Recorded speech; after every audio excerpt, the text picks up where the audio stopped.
La Organización de las Naciones Unidas nació en 1945, inmediatamente después de la Segunda Guerra Mundial. Su objetivo, velar por la paz y la seguridad en el mundo. La institución fue pensada como el canal en donde se debatieran los conflictos entre los Estados-nación.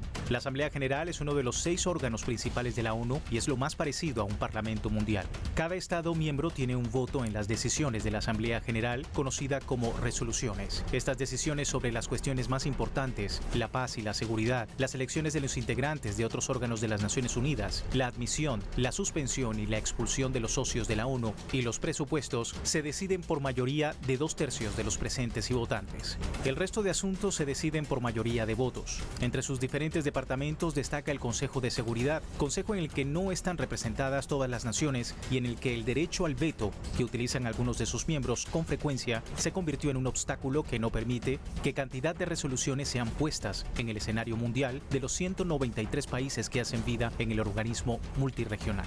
El Consejo de Seguridad está representado por 15 naciones y no todos son permanentes. Solo son Estados Unidos, Francia, Reino Unido, Rusia y China. En el sistema de votación actual, para que una propuesta sea aceptada por parte del Consejo de Seguridad, debe contar con el voto favorable de los 5 miembros permanentes, más el voto propicio de otros 4 integrantes, en este caso miembros no permanentes del mismo. Por ello es objeto de numerosas críticas, debido a su composición no representativa y a su sistema de votación, el cual otorga un poder excesivo en la toma de decisiones a un número reducido de países en el Consejo. Entre las organizaciones más importantes que forman parte de la ONU están el Programa Mundial de Alimentos, el Fondo de las Naciones Unidas para la Infancia, la Organización Mundial de la Salud, el Programa de las Naciones Unidas para el Desarrollo, la Oficina de Coordinación de Asuntos Humanitarios, el Alto Comisionado de las Naciones Unidas para los Derechos Humanos y el Programa Conjunto de las Naciones Unidas sobre el VIH-Sida.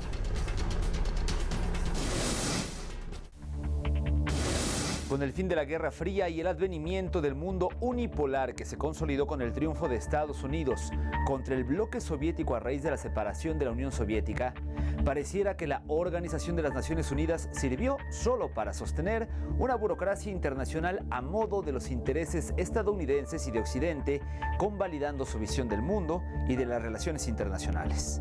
Por ello, tras más de 75 años de haberse votado la Resolución 181 de 1947 por la que se ejecutaba la partición de Palestina en un Estado israelí y otro palestino, los problemas para este último, lejos de resolverse, han ido aumentando con el transcurrir de los años, lo que ha develado la incompetencia del organismo para poner en práctica sus propios acuerdos.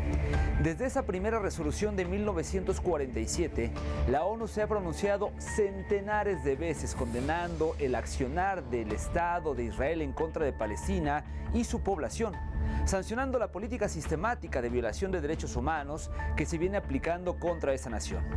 Asimismo, el criminal embargo que ha ejercido Estados Unidos en contra de la isla de Cuba es una de las políticas de agresión unilateral más rechazadas durante años en el mundo. La entidad ha rechazado anualmente el embargo impuesto desde hace 60 años. La comunidad internacional exigió al gobierno de Estados Unidos que ponga fin ya a su genocida bloqueo económico, comercial y financiero impuesto a Cuba durante más de 6 décadas.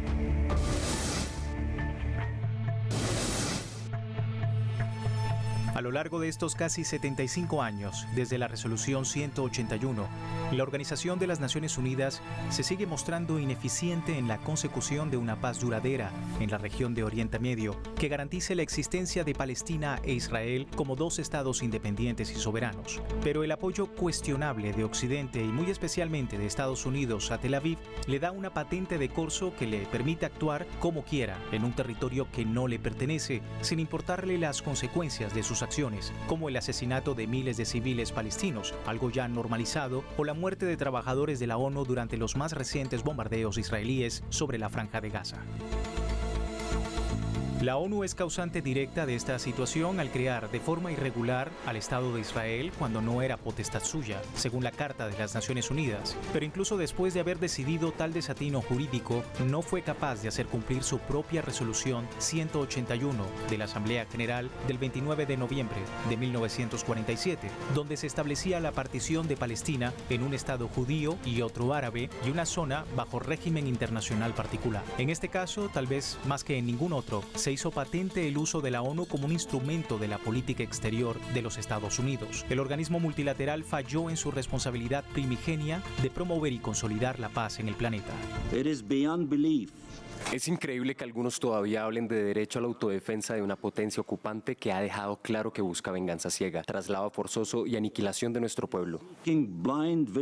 A 25 años del bombardeo a Yugoslavia, el imperialismo estadounidense hace la guerra que se le antoja. Son muchos crímenes cometidos por este país sin el consentimiento de la ONU. Se ignoró a la Organización de las Naciones Unidas y a su Consejo de Seguridad. El entonces presidente de Estados Unidos, Bill Clinton, y el secretario general de la OTAN para el momento, Javier Solana, decidieron bombardear a Yugoslavia, asesinar a civiles, usar armamento prohibido con uranio empobrecido y, entre otros, destruir viviendas, guarderías infantiles, hospitales, escuelas y edificios públicos. La acción, que inició el 24 de marzo de 1999, se prolongó por 78 días y noches, dejando un saldo de más de 3.000 fallecidos, incluyendo 89 infantes y más de 12.500 heridos y mutilados, ya fuese por las quemaduras de los químicos o por las municiones lanzadas desde los bombardeos de Estados Unidos y la OTAN. La bárbara acción cometida por el Pentágono y la OTAN en territorio yugoslavo tenía un interés geoestratégico. Su finalidad era ocupar una parte del país y desplegar sus tropas, así como medios militares. Al parecer fue el precedente de una práctica arrogante del imperialismo estadounidense, pues desde entonces otros muchos crímenes se cometieron por parte de la Casa Blanca. Los pronunciamientos de la ONU nada valieron. Tal es el caso de la invasión y ocupación de Afganistán, iniciada el 7 de octubre de 2001 y finalizada con la caída de Kabul el 15 de agosto de 2021 en manos de los talibanes, dejando en cada caso muerte y destrucción, incluso intervención que buscaba apropiarse de los recursos de los países víctimas de Estados Unidos. Irak también fue invadido por tropas estadounidenses y de la OTAN en marzo de 2003, con un saldo fatal entre heridos y mutilados, con el argumento, luego desmentido por el propio presidente de Estados Unidos en esa fecha, George W. Bush, que en Irak había armas de destrucción masiva. La ONU fue engañada e ignorada una vez más. De igual forma, intervino Estados Unidos en Libia hasta asesinar al presidente de esta nación árabe. El país quedó dividido en dos. No solucionó problema alguno. En cambio, los agravó y abrió las puertas al saqueo de los recursos energéticos por parte de los ejércitos invasores aliados a Washington. En esto de ocupar países, invadir territorios y bombardear poblaciones, debe agregarse en la actualidad lo comprometida que está la administración del presidente Joe Biden con el genocidio que realiza el régimen de Israel de Benjamín Netanyahu contra la población y la causa palestina, particularmente contra los habitantes de la Franja de Gaza. En este caso, la Casa Blanca no solo suministró las armas y el dinero a Israel, sino que se opone a que el Consejo de Seguridad de la ONU apruebe alguna resolución para un alto el fuego. En noviembre de 2023, en la Asamblea General de la ONU, en una aplastante mayoría de países, 187 de 190, volvió a pedir al gobierno de los Estados Unidos, por 31ª ocasión, el levantamiento del bloqueo a Gaza. Pero Paul Folsby, representante de la Casa Blanca ante la Organización Mundial, escuchó los discursos y asistió a la votación de condena inalterado e inalterable. Washington ignoró la resolución nuevamente, aprovechando la carencia de fuerza vinculante. Al respecto, el embajador de Bolivia ante la ONU, Diego Pari Rodríguez, criticó la doble moral de varios estados, cuando el país agresor prefirió incumplir las resoluciones aprobadas año tras año. El Consejo de Seguridad debería haber pedido el alto al fuego hace mucho tiempo. Debería haber pedido un alto al fuego ahora. Debería haber atendido el llamado de la ONU y de todas las organizaciones humanitarias de la Tierra pidiendo un alto el fuego humanitario, incluido el secretario general de las Naciones Unidas. Debería haberse convencido de que no existe una solución militar, especialmente una que dependa de la Comisión de Atrocidades. Y debería tener políticas avanzadas. En tanto, Washington sostiene que el asedio a Cuba responde a su propósito de buscar democracia para la isla caribeña y defender supuestamente los derechos humanos del pueblo cubano, pero sus verdaderos objetivos estuvieron claramente descritos hace 6 décadas en el memorando del subsecretario de Estado Lester Mallory, el 6 de abril de 1960, y que dicta: hay que poner en práctica rápidamente todos los medios posibles para debilitar la vida económica, negándole a Cuba dinero y suministros con el fin de reducir los salarios nominales y reales, con el objetivo de provocar hambre, desesperación y el derrocamiento del gobierno. Apegado al derecho internacional, al interés nacional de los Estados Unidos y de Cuba, al interés de los ciudadanos estadounidenses, y podría tomar medidas de levantamiento o flexibilización del bloqueo en decenas de áreas utilizando las facultades ejecutivas. Es lo que la moral, es lo que la decencia y es incluso lo que el interés nacional o la política y el derecho internacional demandaría. Bloqueo que no dejan comprar las piezas de repuesto, no dejan comprar equipos nuevos por la carestía que hay o por simplemente bloqueo que no dejan entrar los equipos a Cuba. Afecta salarialmente porque de esto depende mi familia, de esto dependo yo, y entonces a la vez que tengo los equipos parados hay una rebaja de salario, la cual nos afecta constantemente. Y es que Estados Unidos en varias oportunidades ha vetado resoluciones que critican a Israel hasta 45 veces. Esto es exactamente la mitad de las veces que utilizó este poder desde la creación de la ONU en 1945. 33 de las resoluciones vetadas estaban relacionadas con la ocupación ilegal israelí a Palestina. El uso por parte de los Estados Unidos de su poder de veto en el Consejo de Seguridad en la práctica ha sido una de las fuentes, y quizás la más importante, de inacción frente a crímenes de guerra y crímenes contra la humanidad. El genocidio de Gaza por parte de Israel y los posteriores vetos de Estados Unidos son el ejemplo más pronunciado.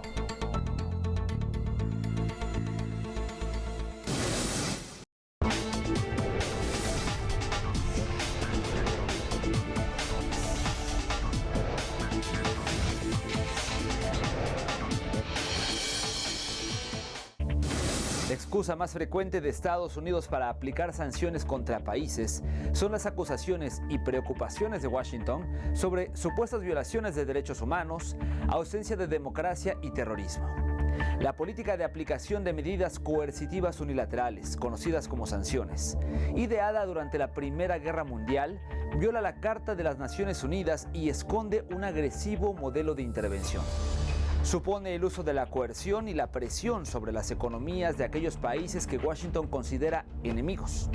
Se trata de la aplicación de la vieja codicia hegemónica, el nuevo gran garrote de la diplomacia estadounidense, en un contexto en el que ya Estados Unidos no controla el mundo a su antojo. Más allá de la retórica que la justifica en nombre de la democracia, las sanciones son un instrumento de guerra diseñado para hacer sufrir a pueblos con el fin de doblegar estados soberanos. Estados Unidos, a partir del fin de la Segunda Guerra Mundial, usó su poder económico, militar y los organismos financieros nacidos del Acuerdo de Bretton Woods, enfocado en las resoluciones de la Conferencia Monetaria y Financiera de las Naciones Unidas, realizada en la localidad homónima, dada la debilidad de la mayoría de los países del mundo, y escudándose en el anticomunismo para sancionar a los estados que no se alineaban a sus intereses económicos y estratégicos. Los argumentos más frecuentes para aplicar sanciones, es decir, tomar medidas de retaliación y agresión a la economía de un país, se resume en la supuesta violación a los derechos humanos, los señalamientos de Estado fallido, la ausencia de democracia y el terrorismo. Han sido parte de este discurso aplicado para justificar medidas unilaterales y coercitivas en muchos países del mundo, en los que Estados Unidos alienta, financia y protege a regímenes dictatoriales. Durante las últimas 6 décadas, se registró un crecimiento significativo en el uso de sanciones económicas por parte de las potencias occidentales y las organizaciones internacionales. Menos del 4% de los países estaban sujetos a sanciones impuestas por Estados Unidos, la Unión Europea o las Naciones Unidas a principios de la década de 1960. Hoy en día esta cifra aumentó al 27%. Las magnitudes son similares cuando consideramos su impacto en la economía global. La proporción del Producto Interno Bruto Mundial producido en países sancionados se incrementó de menos del 4% al 29%. En otras palabras, hoy, 1 de cada 4 países está sujeto a sanciones por parte de Occidente, con o sin las Naciones Unidas, y más de una cuarta parte del PIB mundial se produce en países sujetos a estas sanciones punitivas. Que aquellos instrumentos que nos servían para negociar, para organizarnos, han ido quedando obsoletos, y es por eso que estamos en un mundo cada vez más violento, donde los conflictos han ido aumentando, porque aparecen nuevos conflictos, resurgen viejos, se descongelan conflictos congelados, es decir, no tenemos capacidad para cerrar conflictos, no tenemos capacidad de negociación y de resolución, y aquí es donde este mundo entra en una especie, no sé si de suma cero, pero seguro que de parálisis, porque estamos en plena transformación, pero todavía no tenemos los nuevos instrumentos para generar y para movilizar nuevos recursos, nuevos consensos, ¿no? Y nuevas formas de organización a nivel global, de gobernanza global. El Instituto Watson, un prestigioso centro de estudios sobre asuntos internacionales dependiente de la Universidad Brownell, realizó un informe donde se muestra el número de desplazamientos provocados por las intervenciones militares realizadas por Estados Unidos y la OTAN desde el año 2001. De acuerdo a ese informe, las guerras posteriores al 11 de septiembre han desplazado por la fuerza al menos 38 millones de personas en lugares como Afganistán, Irak, Pakistán, Libia o Siria.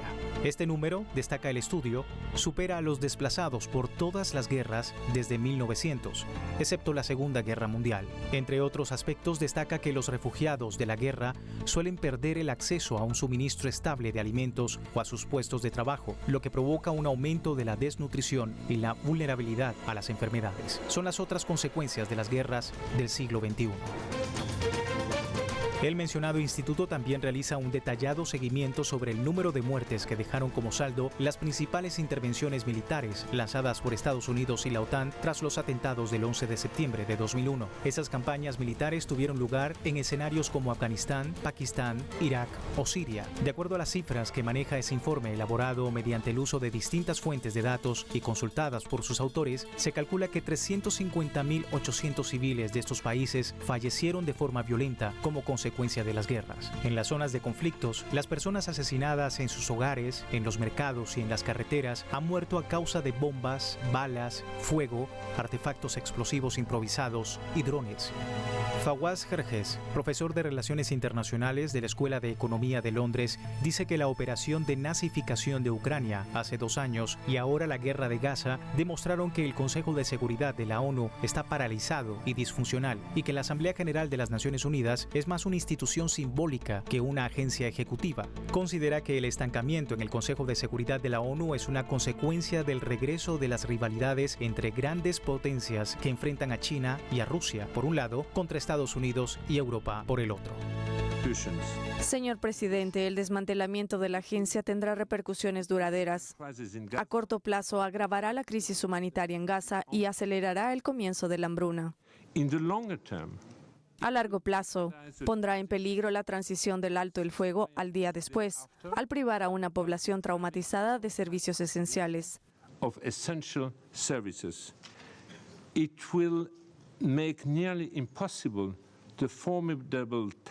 Hará casi imposible la formidable tarea de conseguir que 500.000 de niñas y niños profundamente afectados vuelvan a aprender. El fracaso en la educación condenará a toda una generación a la desesperación, alimentando la ira, el resentimiento y ciclos interminables de violencia. Una solución política no puede tener éxito en un escenario así.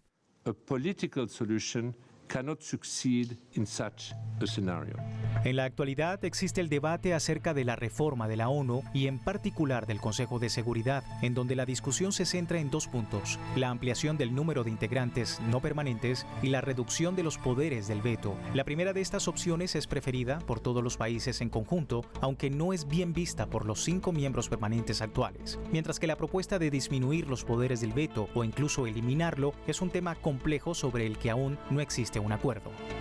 Hay que reformar el Consejo de Seguridad y que hay que hacerlo pues más representativo del mundo de hoy y más capaz de responder a las crisis de seguridad sin que respondan pues simplemente a los intereses de quienes tienen el poder de veto de los 5 permanentes. Pero por la propia arquitectura del Consejo de Seguridad pues es la barrera contra la que se da el sistema internacional de forma constante y pues a menos que haya un consenso por parte de los 5 permanentes de que necesariamente hay que cambiarlo, le veo poco, es el eterno problema. Tras más de 5 meses de guerra, el Consejo de Seguridad de la ONU adoptó su primera resolución pidiendo un alto el fuego inmediato en la Franja de Gaza, un llamado bloqueado en varias ocasiones por Estados Unidos, que en esta ocasión se abstuvo. La resolución, adoptada con 14 votos a favor y una abstención, exigió un inminente alto el fuego para el mes del Ramadán, que comenzó hace días, con el fin de generar una tregua duradera y demandar la liberación inmediata e incondicional de todos los rehenes. La Agencia de las Naciones Unidas se ha ido degenerando. De una u otra forma ha arropado los dictados de los miembros más poderosos. Véase por ejemplo Estados Unidos, país que más dinero dedica a la institución internacional, aunque solo sea para domesticarla o saltarse las normas que emanan de su seno cuando éstas no cumplen los deseos de su administración. El fin del sistema del veto es clave para que la ONU pueda ostentar de nuevo la necesaria autoridad como árbitro internacional, consensuado por todo el planeta para promover la paz por medio del diálogo y el arreglo pacífico de los conflictos. Es el momento de un necesario diálogo racional entre los estados frente a una geopolítica mundial sumida en el caos y que sigue marcada por el recurso de la guerra, por el uso desmedido y brutal de la fuerza y no de la racionalidad. Pero las diferentes varas de medir ante las brutales vulneraciones de derechos humanos y el incumplimiento impune de las normas internacionales, así como la tendencia geopolítica global hacia el conflicto bélico, conducen al pesimismo, a la debilidad y a la desconfianza en las instituciones. El fin del derecho de veto en el seno del Consejo de Seguridad de la ONU abriría la oportunidad al diálogo internacional sin polarizaciones. Los intereses humanitarios globales han de prevalecer sobre los intereses egoístas y racionales de las naciones, para garantizar así un futuro en paz. Es de esta manera como llegamos al final de este espacio. Como siempre, les invitamos a seguir en sintonía de Telesur, que visiten las redes sociales de este programa y, por supuesto, nos vemos la próxima semana en una nueva edición de Entre Fronteras.